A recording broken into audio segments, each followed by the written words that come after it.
ini, ya. Dr. Muhammad Sayyidnu, beliau punya buku namanya Afatun Alat Thoriq. Ya. Afatun Alat Thoriq. Beliau punya bukunya 3 jilid. Ya. Beliau di situ menyebutkan tentang penyakit-penyakit ataupun halangan dan rintangan, yang halangan dan rintangan tersebut harus kita hindari bersama-sama. Kenapa? Karena hal tersebut akan menjauhkan kita dari Allah, akan menjauhkan kita dari kesuksesan, dan kesuksesan kita yang paling hakiki adalah ketika kita masuk surga Allah Subhanahu wa taala. Beliau di situ menyebutkan kurang lebih sekitar 36 penyakit yang beliau sebutkan. 36 penyakit yang penyakit ini adalah sangat berbahaya buat kita semuanya. Seandainya ada orang terjangkit penyakit yang disebutkan ini, akan membahayakan baik buat pribadi ataupun mungkin kalau kita bersama-sama dalam sebuah kelompok, dalam sebuah organisasi, dalam sebuah persatuan gitu ya, mungkin kelompok ataupun organisasi, maka ini akan membahayakan buat kita.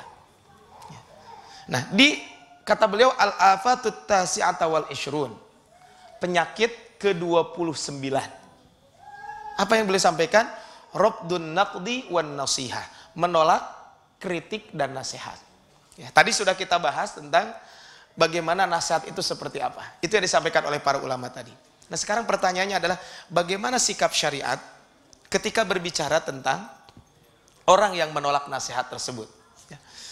Ada perkataan menarik ya di sini disampaikan bahwa ya, Abdullah bin Mas'ud pernah mengatakan, inna min akbari dzanbi, sesungguhnya di antara dosa yang paling besar itu, kata Abdullah bin Mas'ud, adalah an yaqula rajul li akhihi, ketika ada orang yang mengatakan ittaqillah, bertakwalah kamu kepada Allah. Ini dosa yang paling besar adalah ketika ada orang yang mengatakan, kamu bertakwa kepada Allah. Ingat loh. Mungkin kalau zaman sekarang bukan bertakwa kepada Allah, ingat loh, kamu sudah usianya sudah bertambah terus, sudah beruban, sudah tambah usia dan lain sebagainya. Intinya bertakwa kepada Allah atau mengajak ke kebaikan. Kemudian fayaqulu, kemudian dia mengatakan, alaika nafsak anta ta'muruni. Kalau bahasa kita mah, udah kamu gak usah ngurusin saya, udah urusin dirimu sendiri. Nah, jadi dosa yang paling besar itu apa, saya ulangi. Ketika ada orang mengatakan bertakwa kamu kepada Allah, kemudian dia tidak mau menerima, justru udahlah berisik. Atau mungkin bahasa kitanya begitu ya. Udahlah pikirinnya diri kamu sendiri, ngapain sih ngurusin orang. Ini adalah kata Abdullah bin Mas'ud, ini adalah bahaya buat kita semuanya. Bahkan ayat-ayat Al-Quran banyak berbicara tentang bahayanya ketika kita menolak nasihat. Salah satunya di dalam surat Al-Kahfi ayat ke-57. Surat Al-Kahfi ayat ke-57. Ya, Allah mengingatkan kita, "Waman adzlamu", kata Allah, siapa yang paling zalim? "Mimman dzukkira bi ayati rabbih". Ada nggak kira-kira orang yang paling zalim daripada orang-orang yang apabila diingatkan terhadap ayat-ayat Allah Subhanahu wa taala, diingatkan terhadap Al-Qur'an, terhadap ayat-ayat Allah Subhanahu wa taala berbentuk tulisan, yaitu Al-Qur'an, ayat-ayat qauliyah ataupun ayat-ayat kauniyah yang kaitannya dengan alam yang kita alam sekitar kita itu. Saya sempat lihat di salah satu akun medsos ya. Jadi ketika kita mengeluarkan darah, kan setetes darah gitu ya.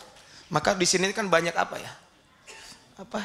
sel-sel darah itu kan bekerja hanya untuk mengeluarkan darah saja.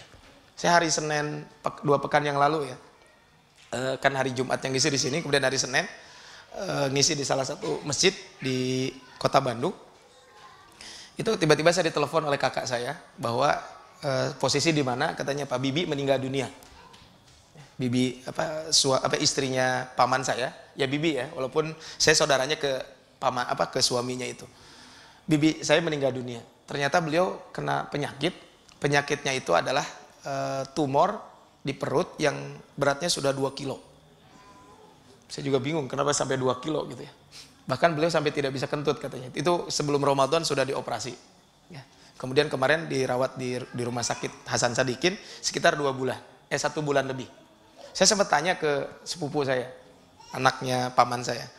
Dia cerita gitu, bagaimana ini tentang nikmat yang Allah berikan kepada kita. Jadi kan ayat-ayat Allah Subhanahu wa taala, tanda kekuasaan Allah Subhanahu wa taala. Jadi kalau kita makan, jadi di makanan itu apa? Kalau kita makan nanti ada dari makanan itu katanya akan berubah menjadi cairan warna kuning.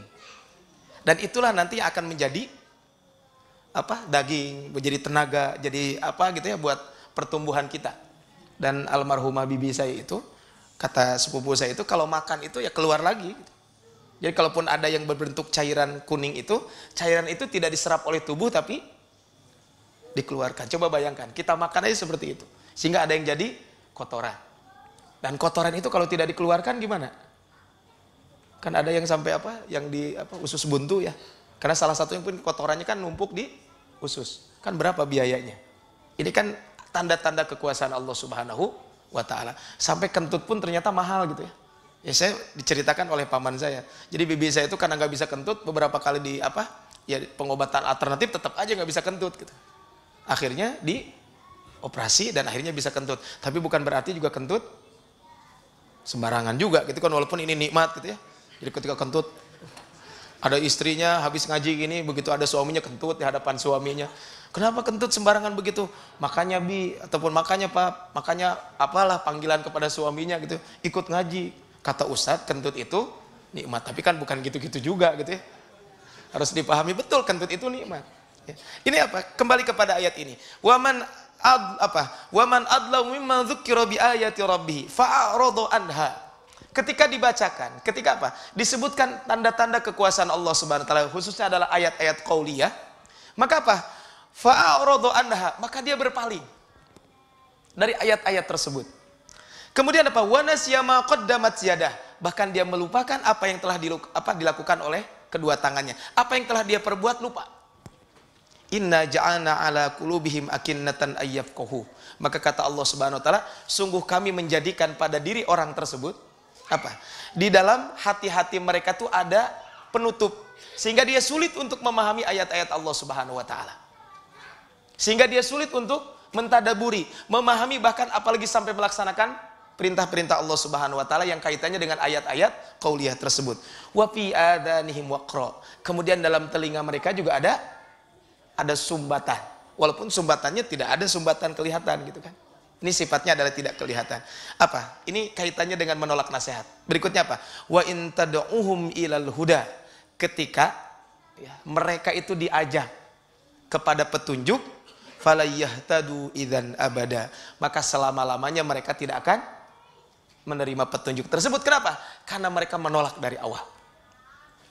Karena menolak dari awal. Artinya menolak nasihat. Jadi ternyata orang tersebut adalah termasuk orang zalim yang disampaikan oleh Allah Subhanahu wa taala. Makanya Ibnu Atiyah mengatakan kaitan dengan ayat ini, la ahadun, kata beliau, tidak ada seorang pun adlamu mimman hadhihi sifatuhu. Tidak ada orang yang lebih buruk, tidak ada orang yang lebih zalim daripada orang tersebut ketika memiliki sifat-sifat ini. Apa sifatnya? Ketika dibacakan ayat-ayat Allah Subhanahu wa taala, maka justru mereka berpaling daripada ayat-ayat tersebut. Kemudian wayatrahu kabairahu alladhi asfaluha. Kemudian dengan kesombongannya ayat-ayat tersebut mereka lemparkan, mereka campakkan, mereka tinggalkan. Hadhihi ghayatul ihmal. Inilah sesungguhnya tujuan akhir daripada dia melalaikan ayat-ayat Allah Subhanahu wa taala.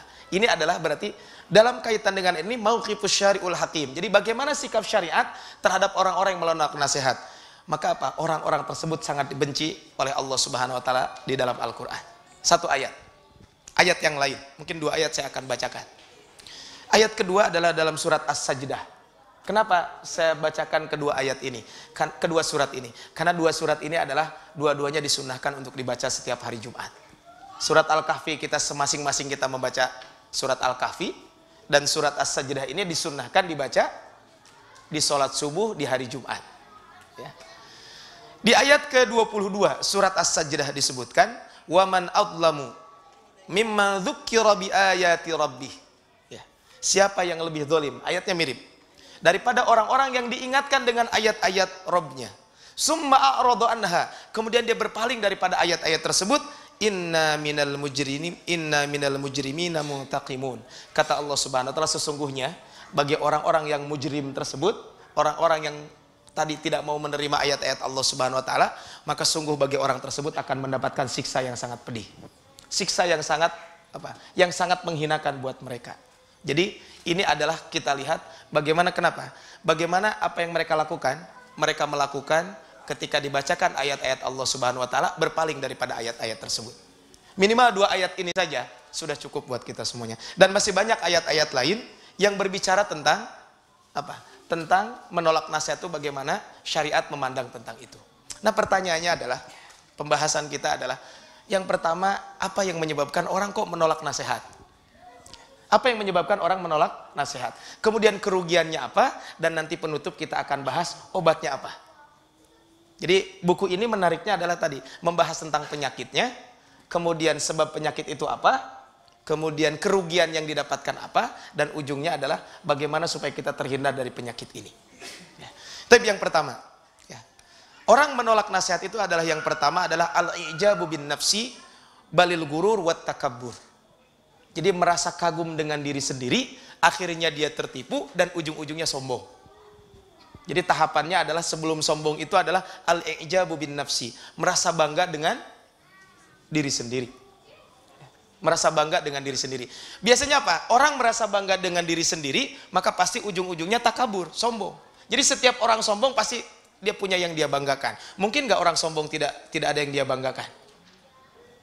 Pasti orang sombong itu ada yang dia banggakan. Walaupun menurut dia bisa dia banggakan, menurut orang lain belum tentu. Makanya Fir'aun itu kan sombong karena punya kekuasaan. Haman itu sombong karena punya ilmu. Korun itu sombong karena punya harta. Orang tidak punya harta, tidak punya ilmu, tidak punya kekuasaan, sombong. Nurus tunyung orang Sunda namanya. Itu bahasa Sunda. Apa nurus tunyung itu bahasa Perancis ya. Perapatan Ciamis gitu ya. Perapatan Ciamis. Ya kan seperti itu. Jadi Firaun sombong karena dia punya kekuasaan. Ya. Bahkan dia mengatakan ana rabbukumul a'la. Saya adalah Rob paling tertinggi. Sampai mengatakan seperti itu. Dia sombong seperti itu. Kenapa? Karena apa? Dia memiliki apa yang bisa dia banggakan. Maka apa? Ujung-ujungnya apa? Bermula daripada al-ijabu bin nafsi. Merasa bangga terhadap diri sendiri, kemudian tertipu, dan ujung-ujungnya dia takabur. Jadi yang pertama adalah takabur. Ya walaupun takabur bermula daripada al-ijabu bin nafsi. Nah, Allah Subhanahu wa taala mengingatkan kita di dalam Al-Qur'an, surat Al-Baqarah ayat 204, 205 dan 206. Ini berbicara tentang manusia. Wa minan nas, dan di antara manusia, man yu'jibuka qawluhu fil hayatid dunya. Ada di antara orang, kalau dia ngomong kaitan dengan kehidupan dunia, maka kalian akan terkagum-kagum. Jadi kalau sudah ngomong itu pokoknya mah orang terkesima. Ya. Makanya dalam sebuah hadis disebutkan inna fil kalami la sihrun. Sesungguhnya dalam ucapan itu ada sihir. Jadi akan ada istilah di kita mas singa podium. Kalau singa podium mah justru makin serem gitu ya. Saya nggak tahu di Indonesia mah ada istilah-istilah itu ada serem gitu ya. Kan buaya, ari buaya halal atau haram? Bu? Haram. Kalau buaya laut, kalau buaya darat? Apalagi cik ibu tanya. Ya buaya kan, kasihan buaya darat gitu ya. Kemudian ada lagi serigala berbulu domba gitu. Ini kenapa kata serigala? Untung aja serigalanya nggak ngambek gitu ya. Nah, tadi kembali bahwa apa? Ada orang-orang yang memang kalau berbicara itu membuat takjub kita. Tetapi kata Allah Subhanahu wa taala, wa yusyidullah ala ma fil qalbi. Tapi Allah Maha tahu kok apa yang ada dalam hati orang tersebut. Wa huwa aladdul khisam. Orang tersebut adalah orang yang paling menentang kepada Allah Subhanahu wa taala. Jadi orang yang paling banyak menentang pada sesungguhnya orang tersebut. Wa idza tawalla sa'a fil ardi. Apabila dia berjalan di muka bumi, maka apa? Liyufsida fiha. Maka yang dilakukan adalah membuat kerusakan di muka bumi tersebut. Wa yuhlikal hartha wan nasl. Kemudian juga dia apa yang dilakukan? Menghancurkan tanaman-tanaman dan menghancurkan binatang ternak. Wallahu la yuhibbul fasad, dan Allah itu tidak mencintai orang-orang yang berbuat kerusakan. Coba di ayat 206-nya gimana? Wa idza qila lahu taqillah, apabila dikatakan kepada dia bertakwalah kamu kepada Allah. Apa yang disampaikan? Akhadathul izzah. Nah ini mulai ada sombongnya. Maka dia menyombongkan dengan apa yang dia miliki, ditampakkan kesombongannya bil ismi dengan penuh kedosaan. Apa kata Allah? Dia tidak mau menerima hal tersebut, fahasbuhu jahannam. Cukup buat orang tersebut tempat kembalinya adalah jahannam wala bi'sal mihad, dan itu seburuk-buruknya tempat kembali. Jadi ternyata yang menyebabkan orang sombong itu karena takabur, karena sombong. Karena sombong itu apa? Karena menyebabkan dia meninggalkan nasihat karena sombong tersebut. Makanya kenapa iblis ketika disuruh beribadah kepada Allah, apa yang dia katakan? Engkau menciptakan aku dari api, sedangkan engkau menciptakan Adam dari tanah. Maka dengan itulah dia sombong. Ketika dinasihatin, tentu dia jadi jadi tidak mau. Bahkan Haman, kita tahu kisahnya Haman. Ketika dia, mohon maaf, kisah Korun ya. Korun kan ketika suruh bersodakoh, apa dia katakan? Innama utituhu ala ilmin. Saya mah ada punya harta banyak teh bukan karena ini itu, tapi karena ilmu yang saya miliki. Mungkin kalau zaman sekarang saya memiliki harta yang banyak ini karena apa? Karena kemampuan saya saja memanage usaha, karena kemampuan saya saja memanage ini dan sebagainya. Padahal kalau kita lihat di dalam surat Al-Kahfi, ketika bercerita tentang apa? Bercerita tentang pemilik kebun, coba bayangkan. Kebun yang panen tidak pernah rugi, kebunnya 2, di situ ada air yang mengalir. Ternyata kalau bagi Allah untuk apa? Untuk membalikan itu sangat mudah. Dan akhirnya orang tersebut menjadi orang yang miskin. Kenapa? Bahkan air yang tadinya mengalir jadi tidak ada. Kemudian kan anggur ya. Kalau anggur makan pakai apa tuh? Ya pakai bambu yang ke atas itu ya. Kalau bahasa Sunda mah parangong banyak. Di bahasa Sunda mah parangong gitu kan. Maka apa? Maka bukan hanya anggurnya saja yang rusak, tapi apa? Sampai tadi bambu yang untuk menyangga anggur itu sampai ambruk semuanya. Artinya dengan kesombongan seperti itu bagi Allah mah sangat sulit. Apa bukan sangat sulit, sangat mudah untuk merubah hal tersebut. Itu yang pertama. Yang kedua, orang akan menolak nasihat adalah al-khusumatu awil adawah. Ketika dia memiliki permusuhan. Orang kalau orang sedang musuhan kira-kira saling menasehati nggak? Enggak. Makanya kalau udah dari awal permusuhan ya udah sulit untuk saling menasehati. Ya, kemarin kan naudzubillahi min dzalik gitu ya. Kan ada kejadian hari Ahad ya, ada salah seorang yang meninggal dunia gitu ya. Ketika pertandingan Persib lawan Persija. Ya mungkin orangnya Mas ya yang bermusuhan kan tidak semua, hanya 1-2 aja gitu ya. Tapi kalau sudah bermusuhan kan sulit untuk menerima nasihat. Tapi kaitannya bukan ini. Tapi kaitannya adalah dengan sebuah ayat di dalam Al-Quran. Surat Al-Baqarah 145. Wala in ataital ladina utul kitab. Jika kamu membawa ya, kepada orang-orang yang telah diberikan Alkitab, bikulli ayatin, setiap ayat yang kamu mendapatkan ayat diturunkan oleh Allah, kamu bawa kepada dia, kepada ahlul kitab itu apa? Mata bi'u kiblatak, maka dia tidak akan mengikuti kiblatmu. Wa ma anta bitabi'u kiblatahum. Begitu juga kita. Kamu juga tidak mungkin mengikuti kiblatnya orang-orang tadi ahlul kitab tersebut. Wa ma ba'dhum bitabi'u kiblatabad. Dan satu dengan yang lain tidak akan saling mengikuti. Kenapa? Karena memang ada permusuhan dari awal. Jadi kalau sudah ada permusuhan, maka tidak mungkin dia akan menerima nasihat tersebut. Padahal sesungguhnya yang namanya nasihat itu terima dari siapapun. Selama itu nasihat itu baik. Bahkan menarik ya, ada dalam sebuah kisah. Rasulullah SAW pernah menerima nasihat dari orang Yahudi. Dari orang Yahudi. Apa nasihatnya? Nasihatnya adalah, wahai Muhammad, umatmu akan menjadi umat terbaik selama tidak syirik. Kaget kata Rasul, memang umat saya syirik apa? Mereka biasa bersumpah wal Ka'bah, demi Ka'bah. Kemudian apa kata Rasul? Maka setelah itu, iya benar itu termasuk syirik. Maka apa kata Rasul? Coba kalian sekarang jangan bersumpah dengan Ka'bah, tapi warabbil Ka'bah. Dan demi Rob yang memiliki Ka'bah ini. Jadi permusuhan ini adalah satu hal yang tidak akan saling menasihati satu dengan yang lain. Makanya kalau dari awal sudah terjadi permusuhan, contohnya masjid ini dengan masjid A dengan masjid B, sudah terjadi musuhan sehingga apa? Ujung-ujungnya kalau ada pengajian, saingan.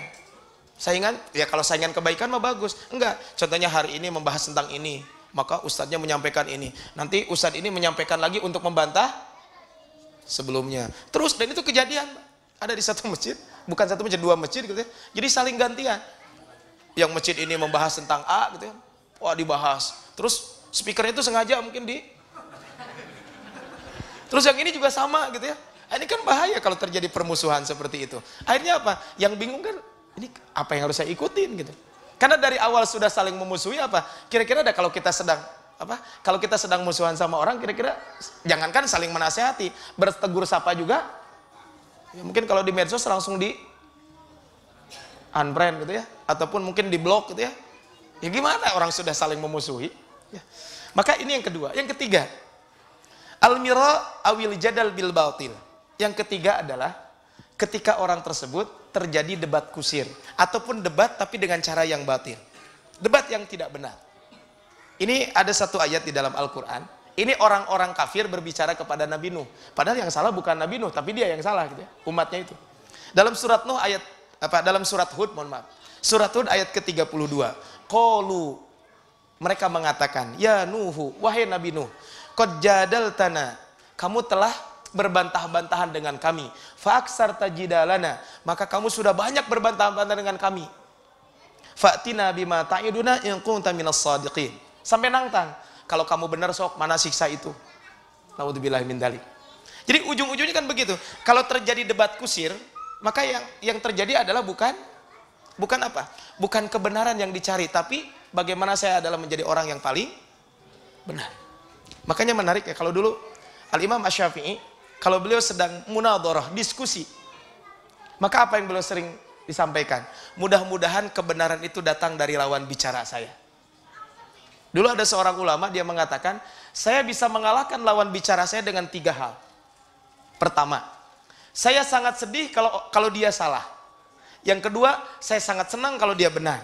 Dan yang ketiga, kata beliau, saya tidak akan menzolimi orang tersebut. Sehingga setiap saya munadharah, diskusi, maka saya nantiasa menang terus. Jadi rugi kalau, sedih kalau dia salah, senang kalau dia benar. Tetapi saya juga tidak akan menzolimi orang tersebut. Jadi ketika terjadi al-mira ataupun al-jadal bil batil, ketika terjadi debat kusir, maka tidak akan saling menerima nasihat satu dengan yang lain. Kenapa? Karena masing-masing tentu akan berusaha untuk bagaimana supaya saya merasa yang paling benar tersebut. Coba lihat di dalam acara TV, kalau ada debat, yang debatnya itu akhirnya ini belum selesai. Saya tadi lihat ada salah satu acara gitu ya. Ini jadi sengaja dipasangkan gitu yang berlawanan itu. Yang ini ngomong ini ngomong ini. Ujung-ujungnya apa? Ini lagi ngomong, belum selesai sudah dipotong. Akhirnya ya gimana mau terjadi saling menasihati satu dengan yang lain. Ya itu mah babnya beda gitu ya. Debatnya itu tentang apa gitu. Tapi kita hindari yang namanya debat kusir tersebut. Tapi yang keempat, sebelum kita lanjutkan nanti setelah Isya, yang keempat adalah ittiba'ul hawa. Ketika dia mengikuti hawa nafsu. Jadi kalau yang hawa nafsu sudah dikedepankan, walaupun kebenaran ada di depan mata, orang tersebut tidak akan menerima nasihat tersebut. Kita lanjutkan kembali. Tadi kita sudah sampai ke poin nomor 4, yaitu ittiba'ul hawa, mengikuti hawa nafsu. Allah menyatakan kita di dalam Al-Quran surat Shad ayat ke-26. Di dalam surat Shad ayat ke-26 ya, kaitan dengan orang yang mengikuti hawa nafsunya. Wala tattabi'il hawa, janganlah kalian mengikuti hawa nafsu. Kenapa? Fayudillaka an sabilillah. Ketika kamu mengikuti hawa nafsu, maka hal tersebut akan menyebabkan kamu tersesat dari jalan Allah. Innal ladzina yadhilluna an sabilillah, sesungguhnya orang-orang yang sesat dari jalan Allah Subhanahu wa taala, lahum adzabun syadid, bagi mereka adalah siksa yang sangat pedih, bima nasu yaumal hisab, karena mereka melupakan hari pembalasan ataupun hari yang dimana di situ adalah ada penghitungan ya. Makanya kata Ali bin Abi Thalib pernah mengatakan, fa innal yauma, kita hari ini di dunia, amalun bila hisab, kita ini di dunia hanya beramal tanpa perhitungan. Ghadan, kelak di yaumil qiyamah, hisabun bila amal, yang ada adalah hanya ada hisab tanpa ada amal. Jadi ini yang keempat. Tapi yang kelima adalah kaitannya masih yang menyebabkan orang menolak nasihat adalah albi'atul ladzi yansha'u fihal mar'u, lingkungan yang dia dibesarkan di dalam lingkungan tersebut. Lingkungan ini bisa keluarga, bisa dia tinggal di satu organisasi, di tempat kerja, atau di lingkungan secara umum. Ya, jadi lingkungan di mana dia tempat beraktivitas ataupun lingkungan dia di mana dia berkembang di tempat itu. Biasanya apa? Lingkungan itu akan mempengaruhi. Sehingga kata orang Arab, al-insanu ibnu bi'atihi, yang namanya manusia itu anak daripada lingkungan tersebut. Jadi dia akan berpengaruh, disadari atau tidak, sebuah lingkungan itu akan mempengaruhi. Saya ingat ketika dulu kuliah, pernah ketemu dengan salah seorang ulama. Beliau dari daerah Mauritania, ya. Mauritania di daerah Afrika, tapi Afrika yang Arab. Kan di situ ada kabilah namanya kabilah Shinqit. Ya, kan ada ulama namanya Asy-Shinqiti. Ya. Nah, beliau cerita bahwa kata beliau di tempatnya itu orang yang hafal Quran itu bukan satu hal yang aneh, satu hal yang biasa. Kenapa? Karena di kampungnya itu yang namanya Al-Quran itu 24 jam. Al-Quran itu 24 jam. Ngapain? Ya terus jadi di masjid, di lingkungan, kemudian ibu-ibu juga, ya anaknya mungkin yang sudah gede hafal, ibunya sambil di dapur mungkin anaknya murojaah, bayi yang sedang digendong mendengarkan bacaan Al-Quran tersebut. Akhirnya apa? Memang di tempat tersebut kata beliau biasa orang yang menghafal Al-Quran. Kenapa? Karena lingkungan. Termasuk juga kalau di lingkungan tersebut seorang ayah, seorang ibu, ya, atau mungkin yang usianya lebih senior, ketika dinasihatin tidak menerima, suatu saat pasti orang yang menasihati tersebut ketika melihat yang di atasnya ataupun orang yang lebih tinggi dari dia baik secara usia dan lain sebagainya, maka otomatis orang tersebut akan mengikuti. Jadi al-bi'ah, lingkungan. Kemudian yang keenam adalah syu'urul mu'taqad awil mansuh duniyatun naqid awin nasih. Sebenarnya ini mirip dengan poin pertama. Cuman di sini ditekankan secara khusus apa? Perasaan orang yang dinasehati bahwa yang menasehati itu lebih rendah dari dia. Kembali kepada sombong ujung-ujungnya. Ketika dia dinasehati maka apa? Dia merasa dia kan ilmunya lebih rendah dari saya. Ketika dia dinasehati, dia kan yang menasehati saya kan secara usia juga jauh. Atau jangan-jangan dia kan dulu murid saya. Atau dia kan karyawan saya. Atau dia kan anak saya. Artinya apa? Intinya apa? Orang yang memberikan nasihat itu, ya, menurut yang menerima nasihat, dia lebih rendah dari segala-galanya. Ini adalah menarik kisah, ya, ketika terjadi di zaman Al-Imam Al-Bukhari. Ha huwa Al-Dakhili, Syekhul Bukhari, gurunya Imam Bukhari, Al-Imam Ad-Dakhili, pernah satu hari, ya, Al-Imam Ad-Dakhili ini membaca satu hadis. Yaqulu yauman fi ma kana yaqra'u linnas. Jadi beliau pernah membaca hadis di hadapan masyarakat ketika itu. Kemudian beliau mengatakan Sufyan an Abi Zubair an Ibrahim. Hadis ini dari Sufyan, diriwayatkan dari Abu Zubair, diriwayatkan dari Ibrahim. Fayruddu alaihi al-Bukhari. Kemudian Al-Imam Al-Bukhari, ya, menolak. Maksud menolak itu menjawab. Maksudnya mengingatkan kepada gurunya, wa huwa ibnu ihda asyara sanah. Beliau ketika itu usianya baru 11 tahun Imam Bukhari. Kemudian beliau mengatakan qailan, maksudnya apa? Beliau menjawab ataupun mengingatkan gurunya tapi dengan bahasa yang sangat lembut. Ya Ustadz, wahai guruku, inna Abu Zubair, kan tadi Sufyan dari Abu Zubair dari Ibrahim. Sesungguhnya Abu Zubair itu tidak pernah meriwayatkan hadis dari Ibrahim. Lam yarwi an Ibrahim.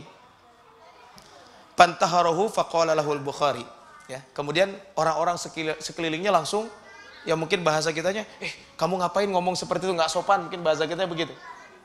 Kemudian apa? Gurunya tersebut Al-Imam Ad-Dakhili mengatakan kepada Al-Imam Al-Bukhari, irji ilal asl in kana indak.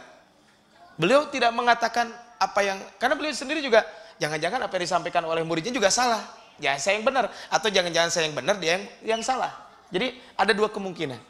Maka kata beliau, kata gurunya tersebut, ya udah, kalau begitu sekarang kamu kembali, maksudnya apa? Coba lihat catatanmu ataupun kembali kepada dari mana kamu mendapatkan perkataan tersebut, bahwa Abu Zubair tidak meriwayatkan dari Ibrahim. Kemudian, ya, fadakhala fanadhara fihi. Kemudian Al-Imam Al-Bukhari ya mungkin keluar pulang, kemudian masuk ke rumah, kemudian melihat summa raja'a, kemudian kembali lagi. Faqala kaifa huwa ya ghulam? Bagaimana pendapatmu wahai anak? Jadi Al-Imam Ad-Dakhili bertanya. Faqala Al-Bukhari, Imam Bukhari mengatakan huwa Zubair wa huwa ibnu Adi an Ibrahim. Yang meriwayatkan tersebut adalah Az-Zubair, meriwayatkan dari Ibnu Adi dan meriwayatkan dari Ibrahim. Maka apa yang disampaikan oleh gurunya? Maka gurunya mengatakan sodakta, kamu benar. Maka bukunya tersebut, maksudnya bacaan yang dibaca oleh Ad-Dakhili tersebut, Al-Imam Ad-Dakhili gurunya Imam Bukhari, dihapus, kemudian dia katakan apa yang dikatakan oleh Al-Imam Bukhari itu benar. Jadi kadang gitu ya, yang namanya nasihat dari siapapun. Orang akan menolak nasihat ketika melihat orang yang memberikan nasihat itu apa? Menurut dia, ini lebih rendah dari saya. Jadi ada perasaan merendahkan orang lain. Maka ini yang ke-6. Yang ke-7. Donnal mu'taqad awil mansuh tasyhirun naqid wan nasih. Kalau yang ke-7 ini adalah suuzon. orang yang diberikan nasihat itu suudzon, bahwa apa? Bahwa yang memberikan nasihat itu merendahkan saya, yang memberikan nasihat itu pingin ya merendahkan martabat saya, atau pingin membuat ya orang tahu kesalahan saya. Jadi lebih kepada suudzon. Makanya di dalam Al-Quran, ya ayyuhalladzina amanu jtanibu katsiran minadh-dhanni, wahai orang yang beriman, jauhilah yang namanya suudzon tersebut. Bahkan kata Rasul, inna iyyakum madzan fa inna dhanna akdzabul hadis. Jauhilah yang namanya suudzon, karena sesungguhnya suudzon adalah akdzabul hadis, sebohong-bohongnya ucapan. Jadi kalau sudah suudzon duluan, pasti orang tidak akan menerima nasihat tersebut. Kemudian yang ke-8, bahwa al-ghaflatu anil awaqibil mutarattabati ala rafdin naqdi wan nasihah. Yang ke-8 adalah lalai ataupun dia lupa terhadap bahaya daripada menolak nasihat itu. Nanti akan kita bahas ya setelah poin yang ke-9. Ini yang ke-9 ini apa? Yang ke-8 ini adalah dia lupa terhadap apa? Bahwa kalau menolak nasihat itu kerugiannya sangat banyak. Nah, jadi ini kalau kita lihat 1 sampai 8 ini adalah kembali kepada siapa? Kembali kepada orang yang dinasehati. Poin yang ke-9 ini adalah kembalinya bukan kepada orang yang dinasehati, tapi kepada yang memberikan nasihat. Jangan-jangan orang menerima orang menolak nasihat itu gara-gara siapa? Gara-gara kita, contohnya yang menasehati. Maka yang ke-9 ini adalah kenapa orang menolak nasihat adalah khuluwun nasihah min syurutin wa adabil qabul. Ketika nasihat itu jauh daripada syarat-syarat dan adab-adabnya ketika menasehati. Makanya kalau kita menasihati orang, cari waktu yang tepat. Gunakan bahasa yang tepat. Kemudian juga cari momentum yang tepat. Jadi kadang ada kalanya apa? Ada kalanya ketika menasihati orang juga harus waktunya yang tepat. Kemudian juga mungkin suasananya juga seperti apa. Makanya menarik ya, ketika kisah tentang Fir'aun dengan Nabi Musa. Kita tahu Nabi Fir'aun itu adalah orang yang dosanya, wah mungkin multiple gitu ya, udah saking levelnya paling tinggi gitu. Sampai dia mengatakan, ana rabbukumul a'la. Tapi apa kata Allah? Idhab ila fir'auna innahu tagha. Nabi Musa, pergi kamu kepada Fir'aun, innahu tagha. Fir'aun itu adalah telah melampaui batas. Fakul hallaka ila an tazakka, kata Allah Subhanahu wa taala. Katakan, apakah kamu mau enggak membersihkan dirimu? Wa ahdiyaka ila rabbika fatakhsha. Saya siap memberikan hidayah kepadamu, membimbingmu sehingga apa? Sehingga kamu takut kepada Allah Subhanahu wa taala. Jadi saya siap memberikan apa? Memberikan petunjuk kepada apa? Kepada Rabbmu. Maksudnya apa? Membimbing kamu sehingga kamu takut kepada Allah Subhanahu wa taala dengan bahasa yang sangat lembut. Bahkan di dalam surat Toha ayat ke-44, faqula lahu. Wahai Nabi Musa dan Nabi Harun, ucapkan kepadanya qaulan layyina, dengan ucapan yang lembut, la'allahu yatadzakkaru aw yakhsha. Mudah-mudahan dia mendapatkan pelajaran dan dia juga menjadi takut kepada Allah Subhanahu wa taala. Jadi perlu yang namanya apa? Nasihat itu ada adab-adabnya. Nasihat juga ada syarat-syaratnya. Ya, amar ma'ruf nahi munkar itu bagus. Tetapi kalau tidak memperhatikan adab-adabnya, bisa jadi orang tersebut tidak bisa menerima nasihat tersebut. Kita contoh dalam sebuah hadis. Kita tahu kan di zaman Nabi ada seorang Arab Badu yang pipis di pojok masjid. Apa yang dikatakan oleh orang Arab Badu tersebut? Ketika nanti di ujungnya coba. Ketika dia pipis di pojok masjid, para sahabat ada yang mau menghardik, ada yang mau ngomelin dan lain sebagainya. Padahal orang Arab Badu tersebut nggak tahu kalau ini teh masjid. Apa kata Rasul? Da'hu, tinggalkan dia. Kemudian begitu selesai pipis, selesai buang air kecilnya, di pojokan masjid tersebut apa kata Rasul? Kemudian kata Rasul, perintahkan kepada para sahabat untuk membawa ember, guyur pakai air. Kemudian dipanggil orang Arab Badu tersebut, sini kamu. Mungkin bahasa kitanya begitu. Ini masjid, ini bukan tempat untuk buang air, ini tempat ibadah, sholat, dzikir, dan sebagainya. Kemudian apa kata orang Arab Badu tersebut? Dengan tulus dia mengatakan, Allahumma arham Muhammadan wala tarham ghairahu. Ya Allah, rahmati itu Muhammad saja, yang lain mah enggak usah. Ini orang Arab Badu. Sehingga para ulama ketika membahas hadis ini menarik. Salah satunya apa? Jadi kalau nasihat itu perlu waktunya juga, dengan caranya juga. Kalau dia belum, jangan-jangan dia belum tahu kan? Makanya kata para ulama ketika membahas hadis itu, kata beliau, kenapa Rasul itu tidak mencegah orang Arab Badut tersebut pipis ketika sedang pipis? Karena jangan-jangan kalau dicegah justru kemadaratannya akan lebih besar. Coba kalau sedang pipis, bisa nggak disuruh berhenti? Nggak bisa kan? Bahkan secara kesehatan akan membahayakan. Itu yang pertama. Yang kedua, kalau suruh pindah. Jadi di mana tuh pipisnya? Yang tadinya di pojokan jadi meluber kemana-mana. Ini kan berarti apa? Dalam amar ma'ruf nahi munkar sendiri, kata para ulama kita mengatakan, kalau nahi munkar itu dilihat, kalau ketika kita cegah, maka kemungkaran akan hilang 100%, kita cegah. Kalau kemungkinan besar akan hilang 100%, kemungkinan besar akan hilang, kita cegah. Tetapi kalau masih 50-50, maka itu ijtihad. Tapi kalau ada kemungkaran kita cegah, justru kemungkaran lebih besar, maka jangan kita cegah. Dan itu pernah terjadi di zaman Syekhul Islam Ibnu Taimiyah. Ketika para penjajah sedang minum khamar, Syekhul Islam lewat. Nggak dicegah ketika itu. Kata murid-muridnya, kenapa tidak dicegah? Lebih baik dia minum ketika ini, daripada kalau tidak minum nanti membunuh kaum muslimin. Ini kan menunjukkan bagaimana memberikan nasihat juga perlu waktu, ada waktunya, ada caranya. Ada kalanya jangan menasihati juga di depan orang. Mungkin bisa jadi menasihati di belakang, ya layar lah gitu kan, seperti itu. Ada kalanya seperti itu. Maka ini adalah ternyata memberikan nasihat juga ada adab-adabnya. Inilah beberapa hal, ya, kenapa orang itu menolak nasihat.